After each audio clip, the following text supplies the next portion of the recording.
की जय सदगुरु कबीर साहब की जय सदगुरु विशाल साहब की जय सदगुरु श्री आज्ञा साहब की सदगुरु श्री प्रेम साहब की जय सदगुरु श्री वासुदेव साहब की जय संत श्री सचेत साहब की जय। ये काठमांडू नेपाल के दाहचोक पर्वत पर संत श्री सचेत साहब के जन्म स्थान तथा विशाल कुटी के दर्शन करने हम लोग आए। बहुत हर्ष हुआ। बहुत ही एकांत स्थल है, साधना के लायक जगह है और 40 मिनट हम लोगों को पहाड़ पर चढ़ते चढ़ते समय लगा। देखे कितनी मेहनत करके यहाँ संत श्री सचेत साहब सदगुरु विशाल देव को लाए और नीचे से सब सामान लाना, ढोना, फिर सेवा करना। कितना प्रेम, कितना भाव। यहाँ देखे मैदानी क्षेत्र में लोग 2 मिनट के लिए मिल नहीं पाते हैं, पहाड़ों पर चढ़ चढ़ करके सामान लाना, सेवा करना, कितना बड़ा प्रेम था ये कहा नहीं जा सकता। बहुत अगाध प्रेम था विशाल देव में। और सब उनके शिष्य साथ में थे, श्री चेतन साहब, श्री आज्ञा साहब, श्री निराज साहब, श्री वासुदेव साहब और श्री प्रेम साहब, सब साथ में थे। श्री सतपाल साहब, श्री सचेत साहब, सब साथ में थे। यहाँ आ करके और सेवा के लिए कुटी बनाई। सदगुरु विशाल देव की वाणी पर हम थोड़ी चर्चा कर रहे हैं। जय गुरु पास बिमला तन मन से, जय गुरु पास बिमला तन मन से, जय गुरु पास कर मृति का जल शौच सुधारो, कर मृति का जल शौच सुधारो, पटतन शुद्ध करो नित जल से, जय गुरु पास विमल तन मन से, जय गुरु पास विमल तन मन से, जय गुरु पास प्रियबानी निरछल निरमान, प्रियबानी निरछल निरमान, शुद्ध धैर्य रखी विचलन चल से, जय गुरु पास विमल तन मन से, जय गुरु पास मन प्रतिकूल सहन करी हित से, मन प्रतिकूल सहन करी हित से,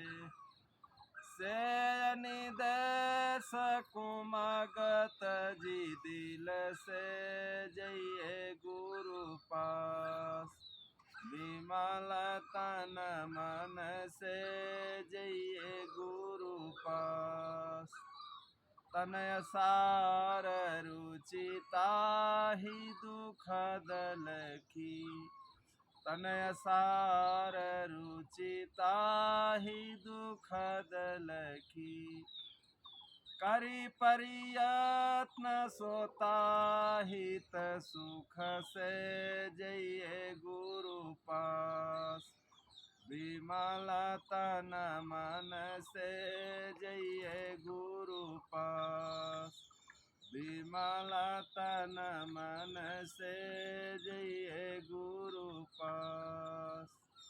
इस शब्द में सदगुरु विशाल देव क्या बताना चाहते हैं कि हमें सदगुरु के पास कैसे जाना चाहिए, सदगुरु में कैसा प्रेम होना चाहिए। जैसे संसार में कितना अगाध प्रेम होता है, दुर्गुणों में, दुराचरणों में, दुर्व्यसनों में, गलत कामों में।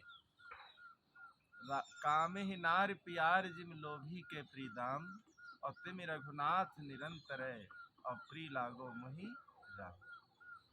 जैसे कामी व्यक्ति को, विषयासक्ति व्यक्ति को स्त्री प्रिय होती है, और लोभी व्यक्ति को धन प्रिय होता है। धन के लिए देखे छल बल कपट बेईमानी मार काट सब कुछ वो करता है। और कामी व्यक्ति जो है अपनी गृहस्थी के मर्यादा छोड़ करके चोरी व्यभिचार हिंसा सब कुछ करने के लिए तैयार हो जाता है। इसी प्रकार हमारा प्रेम सद्गुरु में होना चाहिए, सत्संग में होना चाहिए, और अपने ज्ञान ध्यान भक्ति में होना चाहिए। तो सद्गुरु के पास जाने का तरीका वो बताते हैं कि कैसे हमें जाना चाहिए। जइये गुरु पास विमल तन मन से। तन और मन हमारा पवित्र होना चाहिए। तन तो पवित्र ही होना चाहिए, मन भी पवित्र होना चाहिए। देखिए, तन मन नेपाल वासियों का सबका तन मन पवित्र था। जो बाराबंकी से ला करके विशाल देव को देखिए कितनी कठिनाई से पहाड़ों पर कुटिया बना करके सामान ढो ढो करके, और कितना अटूट प्रेम, कितनी अगाध श्रद्धा की सेवा करना। और 4 बार बाराबंकी से सदगुरु विशाल देव काठमांडू आए, और बहुत ऐसी कुटिया पहाड़ों पर बनी थी जहाँ रह करके साधना करते। तो तन मन भी पवित्र होना चाहिए। मन जब तक पवित्र नहीं होगा, कोई बर्तन है उसमें कोई वस्तु रखना है, अगर वो साफ नहीं है और उसमें हम रख देंगे तो वो अच्छी वस्तु भी खराब हो जाएगी। इसीलिए अपने अंदर अपने पात्र में अगर कुछ रखना है तो पहले अपने पात्र को सही कर लेना चाहिए, साफ कर लेना चाहिए, शुद्ध कर लेना चाहिए, तब उसमें उस सामान को रखना चाहिए। तो जइये गुरु पास विमल तन मन से। कर मृतिका जल शौच सुधारो, पटतन शुद्ध करो नित जल से।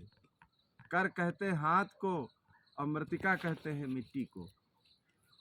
प्रातः काल जब लैट्रिन जाओ तो दोनों हाथों को मिट्टी या साबुन से धोना चाहिए।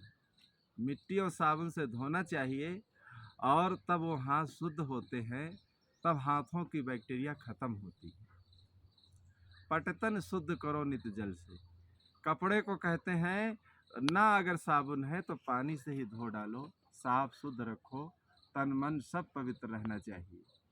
सदगुरु विशाल देव को कहते तारेश्वर पहाड़ पर श्री आज्ञा साहब मीन बहादुर जज नेत्र बहादुर जब ले गए सेवा के लिए, तो एक डोली में बिठा करके जब वो कमज़ोर हो गए तो उनको पहाड़ पर ले गए थे।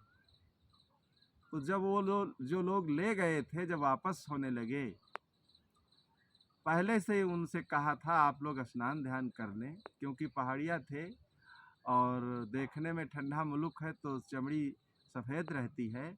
आप स्नान कर लें, ध्यान कर लें, तब साहब को ले चलें सफाई शुद्धता से। तो जब उनको किराया दिया, वापस आने लगे जब वो लोग, तो वो कहने लगे किराया तो दे दिया यहाँ लाने का, लेकिन इतनी जो सफाई करवाया इसका किराया कौन देगा। तो सब हंसने लगे महात्मा लोग, अरे सफाई तो तुमने अपने तन की किया, कपड़ों की किया, इसका किराया नहीं पड़ता। तो तन मन सब विमल और पवित्र होना चाहिए। संत मिलन को जाइए तज माया अभिमान, और ज्यों ज्यों पग आगे धरे कोटिन यज्ञ समान। ज्यों ज्यों पग आगे धरे कोटिन यज्ञ समान। माया और अभिमान को छोड़ करके जो व्यक्ति जाता है संतों के पास, गुरु के पास, सदगुरु के पास, तो देखे करोड़ों यज्ञ करके जाता है। एक महात्मा जी जैसे आए हुए थे एक क्षेत्र में, नदी का किनारा था, वहाँ बैठे थे, कई दिन हो गया उन्होंने भोजन जलपान नहीं किया। बहुत लोग आते कहते आप भोजन क्यों नहीं करते, तो महात्मा जी कहने लगे जिसने 100 यज्ञ किया है उसके हाथ का हम भोजन करेंगे। अब 100 यज्ञ कौन व्यक्ति है जो 100 यज्ञ किया हो। एक घर में एक नई नई बहू आई थी, तो वो बहू कहने लगी मैं महात्मा जी को खिला सकती हूँ। बहू के यहाँ साधु संत उसके माता पिता के यहाँ आते थे, वो सब जानती थी, सेवा करना, सत्संग करना, सत्संग सुनती थी, ज्ञान था उसको। तो सास ने उसकी कहा, अरे बड़े बड़े लोग हार गए, तुम कल आई हो, तुम खिला पाओगी? कल आई हो, खिला पाओगी तुम? लेकिन वो बहू कहने लगी कि नहीं, मैं खिला सकती, मैं खिला सकती हूँ और मुझे जाने दो। तो अपने सास के साथ वो बहू चलती है और चलते चलते जहाँ पर महात्मा जी विराजमान थे वहाँ पहुँचती है। जलपान लेकर के जलपान दे दिया। तो बहू कहने लगी, जलपान आप करिए। तो महात्मा जी कहने लगे, हमारे नियम को आप जानते हैं? हमारे नियम को आप जानते हैं कि हमारा नियम क्या है? हमारा नियम है जिसने 100 यज्ञ किया। तो वो बहू कहने लगी, आपकी ही तो साखी है कि संत मिलन को जाइए और तज माया अभिमान, और ज्यों ज्यों पग आगे धरे कोटिन यज्ञ समान। महात्मा जी ने उठा करके जलपान कर लिया और सारी जनता प्रसन्न हो गई, खुश हो गई कि देखे नई नई बहू के अंदर ऐसी कला थी, ऐसा ज्ञान था कि उसने जलपान करा दिया। ऐसे ही जहाँ महापुरुष रहते हैं, जहाँ त्यागी तपस्वी संत रहते हैं, वो स्थल, वो धूल चरणों में मस्तक में लगाने के हजुर लायक होती है। और वो उस धूल को आज हामी आश्रम देखने कुटी आए अगाडि और चरण पुग्यौँ। स्पर्श करने आए, अहिले प्रवचन जहाँ गरिरहनु सद्गुरु भयो। विशाल देव ने पुगिसक्यो? रह करके और साधना किया। तो ए कर हस् हस्। मृतिका जल सोच सुधारो, पटतन शुद्ध करो नित्य जल से। प्रिय बानी निर्छल निर्माने, शुद्ध ध्येय रख विचल न चल से। विशाल देव कहते हैं, वाणी प्रिय होना चाहिए लेकिन निर्छल होना चाहिए, निर्माण होना चाहिए। बोले मधुर वचन जिम मोरा, मोर देखे कितना मधुर वचन बोलती है, लेकिन कितने जहरीले सर्प को खा जाती है। तो ऐसा व्यक्ति नहीं होना चाहिए, हमारा स्वभाव ऐसा नहीं होना चाहिए। केवल ऊपर से बोली ही मीठी मीठी होना चाहिए, अंदर जहर भरा, जहर का प्याला। जो ऐसे व्यक्ति होते हैं, देखे उनका जीवन बेकार हो जाता है, उनका जीवन नरक में हो जाता है। भीतर और बाहर एक समान होना चाहिए। जस कथनी तस करनी, जस चुंबक तस ज्ञान। तो जैसी कथनी वैसी करनी होना चाहिए, जैसा ऊपर भेष होना चाहिए, अंदर वैसी भावना होना चाहिए। तो वाणी प्रिय भी होना चाहिए और प्रिय के साथ साथ निर्छल होना चाहिए, छल कपट से रहित होना चाहिए। देखिए आज छल कपट, बेईमानी, मार काट, ये सब बहुत बढ़ता जा रहा है। शराब कबाब भी बहुत बढ़ता जा रहा है। इन्हीं सब चीज़ों को त्याग करने के लिए आज हम सदगुरु के सानिध्य में आए और संतों के सानिध्य में आ गए अपना कल्याण करने के लिए। शुद्ध ध्येय रख विचल न चल से। जब हमारी वाणी प्रिय होगी, मधुर वचन है औषधि और कटुक वचन है तीर, श्रवण द्वार है संचरे साले सकल शरीर। शब्द मारा गिर परा, शब्द छोड़ा राजी, और जिन जिन शब्द विवेक किया और तिनका सरी गयो काज।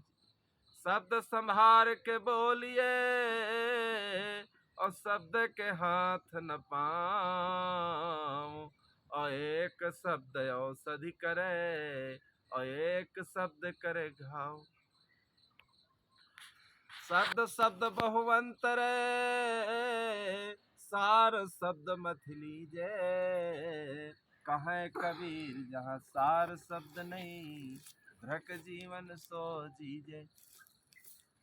शब्द मारा गिर परा, शब्द छोड़ा राजी, और जिन जिन शब्द विवेक किया तिनका सर गयो काज।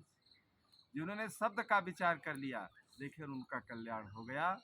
शब्द का मार देखिए बहुत बड़ा होता है। शब्द के मार से बोली तो अनमोल है, और जो कोई बोले जानी, ये तराजू तौल के तब मुख बाहर आन। शब्द संभार के बोलिए, शब्द के हाथ न पाँव, और एक शब्द औषधि करे, एक शब्द करे घाव। रत्नावली की देखिए बात से ही गोस्वामी तुलसीदास जी को वैराग्य हो गया। बुद्ध जी देखिए राज छोड़ करके चले गए। शब्द का मार इतना बड़ा होता है, एक शब्द औषधि का काम करता है और एक शब्द घाव बना देता है। एक लकड़हारा था, जंगल में लकड़ी काटता था और लकड़ी काट करके बेच करके अपना गुजारा चलाता था। जंगल में एक सिंह रहता था, सिंह से मित्रता हो गई। सिंह ने कहा ठीक है, हम आपको कोई क्षति नहीं पहुंचाएंगे, आप लकड़ी प्रेम से काटिए। लकड़ी काटते बेचते देखे धनाढ्य हो गया, तो एक वो आयोजन करना चाहता था, सिंह के पास निमंत्रण लेकर के गया। सिंह ने कहा हम कहाँ जंगल के पशु, तुम मनुष्य, अगर अपनी सभा में हमको ले जाओगे तो आपकी सभा उखड़ जाएगी, मत ले जाओ। लेकिन नहीं माना वो लकड़हारा, सिंह को ले गया। आगे आगे लकड़हारा, पीछे पीछे सिंह गांव की तरफ जा रहे थे। जैसे गांव नगर के लोगों ने देखा तो सब भागने लगे सिंह को देख करके। सब भागने लगे सिंह को देख करके। तो लकड़हारा ने क्या कहा? लकड़हारा ने कहा देखिए ये सिंह नहीं है, आप लोग क्यों डर रहे हैं? ये सिंह नहीं, ये गधा है। अपने दरवाजे पर बुला करके जहाँ कहाँ जंगल का राजा, उसको गधा बना दिया। सिंह को बहुत दुख हुआ। एक दो दिन वो तो रुका रहा, ठहरा रहा, लेकिन कोई क्षति नहीं किया, जंगल को वापस लौट आया। आयोजन हो जाने के बाद कुछ दिनों के बाद लकड़हारा अपनी कुल्हाड़ी लेकर के फिर जंगल की तरफ जब जाता है, तो जब सिंह मिलता है तो सिंह कहता है देखिए अपने पाँव को पसार दिया कि हमारे पाँव पर कुल्हाड़ी आप मार दीजिए। लकड़हारा कहने लगा आप हमारे मित्र हैं, हम मित्र के पाँव पर कुल्हाड़ी नहीं मार सकते, क्योंकि कहा गया है कि गुरु से कपट मित्र से चोरी, और की होए निर्धन की होए कोढ़ी। गुरु से कपट नहीं करना चाहिए, माता पिता से कपट नहीं करना चाहिए, और मित्र से चोरी नहीं करना चाहिए। सुदामा जी ने श्री कृष्ण से देखे चोरी किया था। गुरु माता ने चना दिया। जंगल में लकड़ी काटने जब जाते थे, गुरुकुल में रहते थे सुदामा और श्री कृष्ण, तो श्री कृष्ण पेड़ पर लकड़ी काट रहे थे और जो चना थे देखे सुदामा जी चावने लगे। तो खटखट की जब आवाज हुई, श्री कृष्ण ने जब पूछा तो सुदामा जी ने कहा इतनी ठंडी है कि मेरे दांत कटकटा रहे। झूठ बोल दिया। अरे कोई सामान थी, दोनों मिल करके खा लेते। तो देखिए सुदामा जी दरिद्री हो गए, क्योंकि मित्र से उन्होंने कपट किया, मित्र से छल किया उन्होंने। और गुरु से जो कपट करता है उसकी क्या दशा होती है? गुरु सेवा सच्ची करे, छोड़ी कपट व्यवहार, अवन भल चहन जौन गुरु, तिन से झूठ विसार। गुरु की सेवा सच्चाई से करना चाहिए, माता पिता की सेवा सच्चाई से करना चाहिए, निष्कपट होकर के। गुरु शिष्य लक्षण जहाँ, वही बड़े सिरमौर, और यही अंदर कल्याण पद और जगत को ठौर। शिक्षा को बदला चाहे, सेवा को एहसान, और दोनों निज पद से गिरे, और दुख के हाथ विकान। गुरु से अगर दोनों के लक्षण अच्छे हैं तो देखे कल्याण पद का वही ठौर। गुरु सदगुरु विशाल देव और शिष्य में देखिए सदगुरु प्रेम साहब। पारक सिद्धांत में देखिए दोनों प्रसिद्ध हो गए।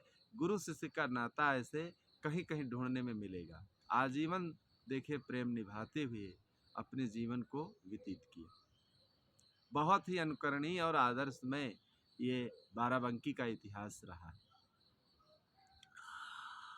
तो गुरु से कपट नहीं करना चाहिए, और गुरु शिष्य लक्षण जहाँ वही बड़े सिरमौर, यही अंदर कल्याण पद और जगत को ठौर। फिर जगत का ठौर आ जाता है जहाँ पर दुख ही दुख पैदा होता है। शिक्षा का बदला चाहे सेवा का एहसान, दोनों निज पद से गिरे दुख के हाथ दिखा।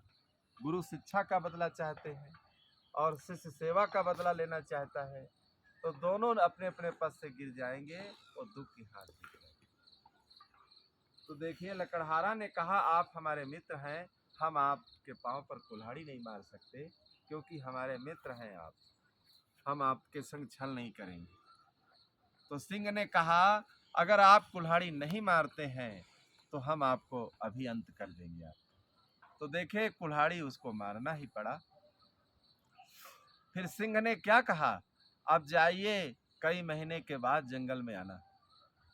6 महीने के बाद जब लकड़हारा अपनी कुल्हाड़ी लेकर जंगल को पहुंचता है, तो सिंह जब मिलता है तो सिंह क्या कहता है, देखिए जो हमारे पांव पर तुमने कुल्हाड़ी मारा था वो तो घाव सही हो गया है 6 महीने में, लेकिन अपने दरवाजे पर बुला करके जो हमारा तुमने अपमान किया था वो घाव मेरे हृदय में जैसा तक है।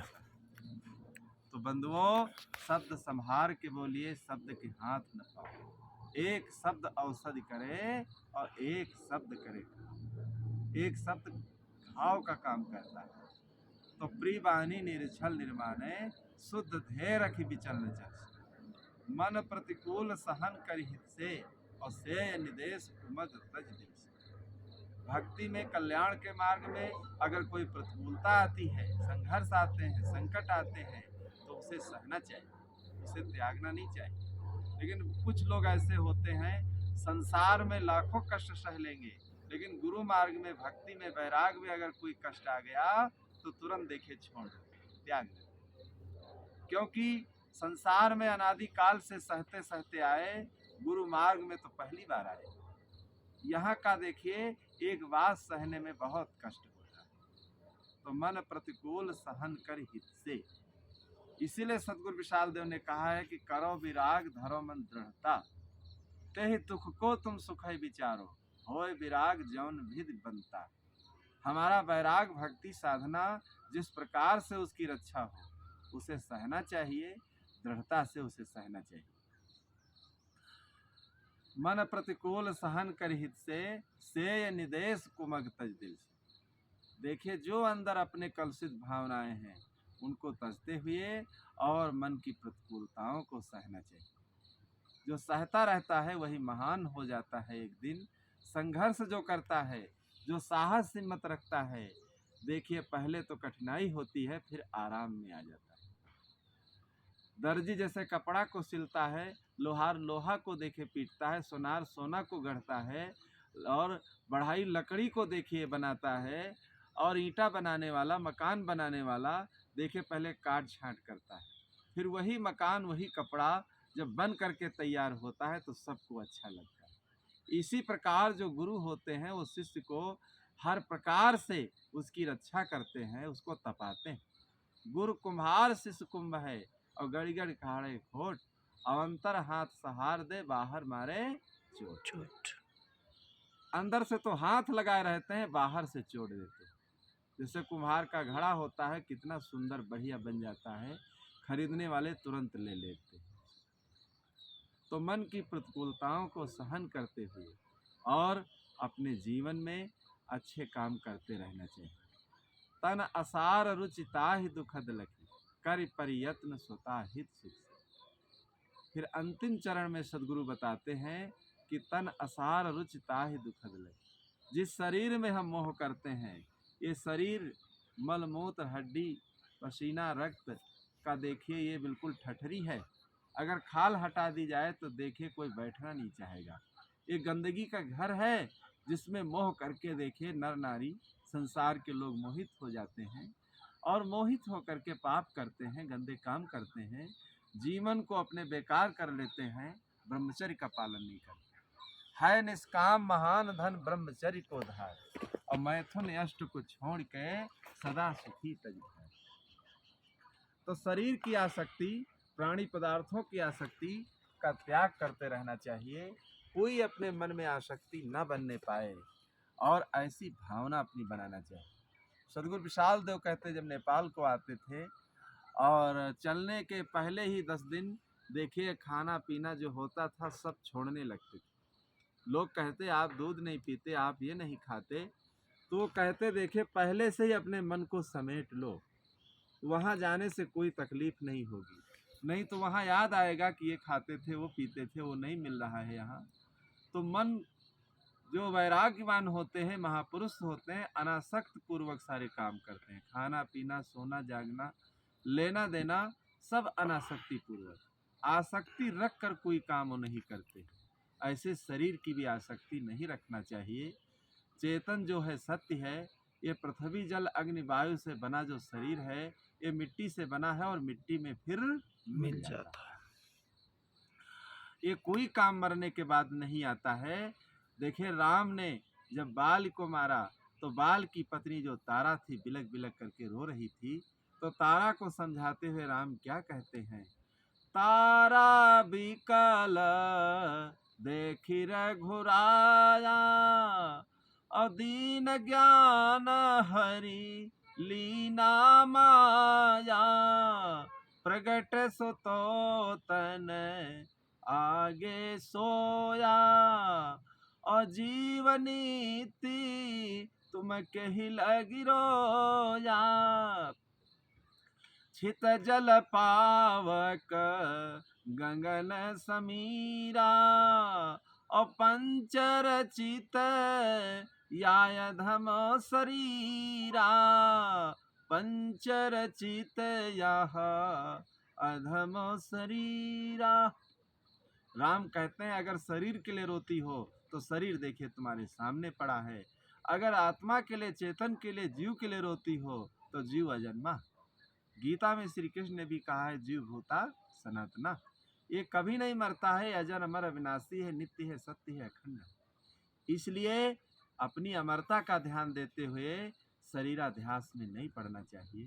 तन असार रुचता है दुखद लग, जो इसमें रुचि करता है, मोह करता है, देखिए वो दुख को पाता है।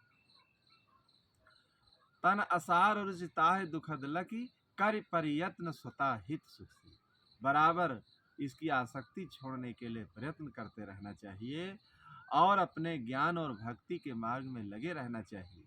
विशाल देव हमें क्या बताना चाहते हैं कि हम कैसे सद्गुरु के पास जाएं और मन की प्रतिकूलताओं को हटाएं और तन की आसक्ति को हटाएं, अनासक्त होकर के, और प्रिय वाणी निर्छल निर्माण अपनी वाणी को बना करके हम अपना कल्याण करें। यही जीवन का सार है और इसी में जीवन का कल्याण है। तो देखिए ये भवयान के प्रकरण में सद्गुरु विशाल देव ने हमें संदेश दिया और हर पंक्ति देखिए उनके त्याग और वैराग से भरी हुई है। एक एक महावाक्य उनके महामंत्र के समान है और इसे हमें अनुसरण करने की ज़रूरत है, जीवन में पालन करने की ज़रूरत है और सत्संग भक्ति ऐसे ही करते हुए जीवन को हमें व्यतीत करना है। तो ये आज दहचोक पर्वत पर ये सत्संग का कार्यक्रम हुआ और भक्त दिवाकर जी हमें अपने नीचे वाले घर से पहाड़ पर चढ़ते चढ़ते लेकर के आए और यहाँ बहुत अच्छा लगा और बहुत मनोरम जगह है। ये ज्ञान ध्यान वैराग लायक जगह है, मन में प्रसन्नता आ जाती है और यहाँ से जाने का मन नहीं होता, इतना अच्छा लगता है। और ऐसे ही एकांत में हर व्यक्ति को रहना चाहिए, एकांत का सेवन करना चाहिए, इसी में हम सबका कल्याण। बोलो सद्गुरुदेव की जय।